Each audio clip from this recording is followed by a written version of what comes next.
Channel of Vadodara. Vadodara Akshar Chowk circle પાસે dumper ચાલકે Activa ચાલક મહિલાઓને અડફેટમાં લેતા 2 મહિલાઓનું કરુણ મોત નીપજ્યું હતું।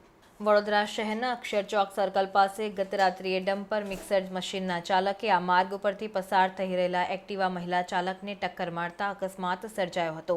સર્જાયેલા અકસ્માતમાં એક મહિલાનું ઘટના સ્થળે જ મોત નીપજ્યું હતું, જ્યારે બીજી ઈજાગ્રસ્ત મહિલાને સારવાર અર્થે 108 મારફતે હોસ્પિટલ ખાતે ખસેડવામાં આવી હતી, જેનું સારવાર દરમિયાન મોત નીપજ્યું હતું। અકસ્માતની ઘટના બનતા વિફરેલા ટોળાએ ડમ્પર ચાલકને મેથી પાક ચખાડી પોલીસને હવાલે કર્યો હતો। બનાવને લઈને પોલીસે આગળની કાર્યવાહી હાથ ધરી છે।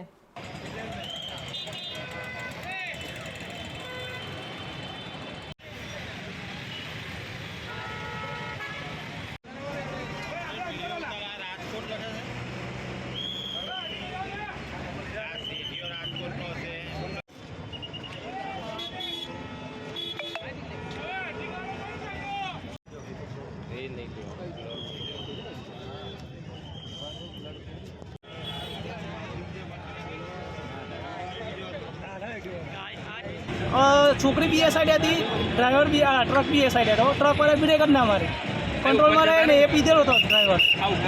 છોકરીના ડેહડે વચ્ચે સેન્ટરમાં છોકરી ગતી રહી। તો કોઈને વાગ્યું છે ખરું? હા, એના માથામાં બંગલો વાગી છે, ભાન કશું છે નહીં। અત્યારે જીવે છે કે એક્સપર્ટ કોઈને ખબર નથી।